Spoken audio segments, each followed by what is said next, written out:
Messages of Peace. My name is Jihan Hakim, and I'm the Executive Director of AAYSP. AAYSP stands for the American Association of Yemeni Students and Professionals. AAYSP is a national organization that seeks to identify and mitigate the socio-cultural barriers preventing Yemeni Americans from attaining their highest forms of academic achievement and professional success, while working to promote the importance of higher education and professional development amongst Yemeni students and professionals. This year, AAYSP turns 20 years old, and we've been working in Michigan and in California to ensure that our Yemeni-American youth excel in literacy, they make it to college, and that our community is equipped with professionalism to advance their career journey.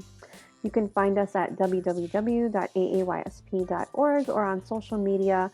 Our handle is AAYSP.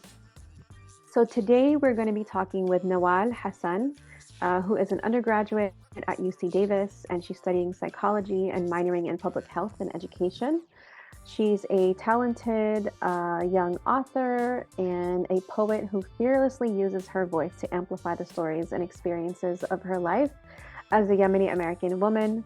She weaves her words into a tapestry that celebrates and elevates the diverse voices in her community.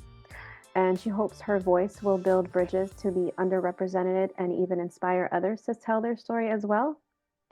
She self-published her book called Poetry for Me, and I have a copy. I suggest for y'all to go out there and get it.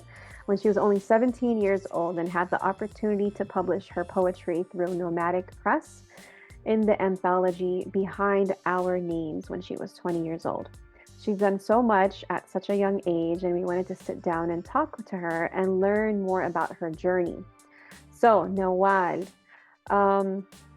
what are some of your favorite, or who are some of your favorite authors growing up, or like any influential books? I didn't have a particular favorite author growing up because I read a little bit of everything. But I would say some of the most influential books that I've read were The Alchemist, The Hate You Give, and The Book Thief. I'm also like a big fan of Rupi Kaur's poetry books as well. Okay, cool. I think those titles, a lot of folks will remember their impact on their lives. So, you're a writer and a poet. So how did you get into writing? Writing goes all the way back when I was in third grade and getting my first diary that my mom bought me. And I just at first was writing about my day, and then it later became reflections, which ended up becoming poetry. But I didn't really hone my sense of like poetic devices until I got into Oakland Technical High School, into the Poetry Slam Club. Then that's where I really grew as like a poet. Nice. Shout out to Oakland Tech for get started. I know that you like reading and you like writing, and so many people do, but they don't go and publish books. So how did you get started? So after my freshman year of high school, I had like a notebook, like a full notebook of poems that were like handwritten, and I felt like I wanted to share my voice with everyone, knowing that there wasn't many books out there that represented me as a Yemeni-American Muslim. And so I decided if I can't find that out there for myself, let me be that door for others. And so I got into contact with the Bay Area author Tyson Amir, and he gave me a lot of feedback and advice about my poetry and how I can expand my themes more, which later he connected me with the self-publisher Casey Dawes, who got me to the point of publishing my beautiful book. That's awesome. So I'm hearing that you sought mentorship and advice from those who have done it, and then through those connections, you were able to find a publisher and then actually get a hard copy. Like, there is a book in my bookshelf where your name is at. You know what I'm saying? That's really cool, mashallah. There it is. Yeah. Yeah. That's amazing. And I really appreciate you saying that you did not find yourself in the literature that was out there, and you were like, I am going to take the lead and pave the way to make sure that at least I can do my part to so other Yemeniyat and other Muslimat can see themselves in your writing. So that's amazing. Um, so for those who are out there that appreciate poetry and literature and they just feel like it's this big thing to publish, what kind of advice do you have for young folks that want to, have a career or publish a book? Like, what kind of steps? I know you kind of touched on them, but maybe if you can give like more thorough advice, like how did you get over those hurdles and some of those some of those barriers that we put up because we're afraid. And then obviously there are also real life barriers out there in the world because of all the systemic, discrimination and racism and stuff like that.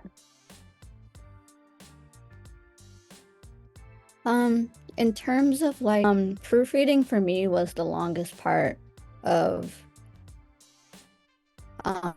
publishing my book for a variety of reasons. You think that the minute you write a poem the first time, you think it's the best thing in the world. But then you get other people reading it and they're not getting the message that you want to convey out there because they're interpreting it a different way. So really being open-minded in that sense of getting feedback and making sure that your words are getting across the way that they need to be getting across. It's going to be a lot of back and forth between you and the self-publisher. It took me a year to get my book published because I was also going to high school and like it was busy. So like giving yourself time to really publish it and not to like rush it is definitely gonna get you the best result. Also trying to figure out the clearest way to communicate your thoughts on paper is what you're trying to aim for. There's like a lot of grammar work. I'm not really good at grammar, so it took me a minute to realize that grammar was actually a factor in poetry and that sometimes it's not. It really just depends on your craft. But yeah, I really do think that editing will get you the most frustrated, but will be the most rewarding afterwards. Okay, I appreciate that. Yeah, I don't think anybody loves to edit. So it's probably the most unfun part of anybody's job. But I appreciate all that advice. So, I think that for Yemeni-American girls and women, there is like an added layer of hardship because of sometimes family dynamics and norms, cultural norms, for example.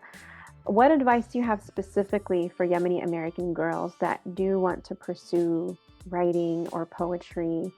What are some like gems that you can share with them about things that you experienced maybe in your family that could help them through their journey?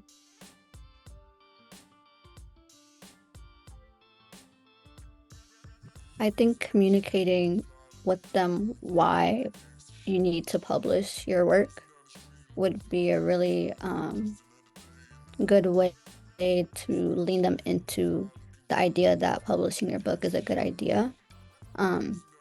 I also would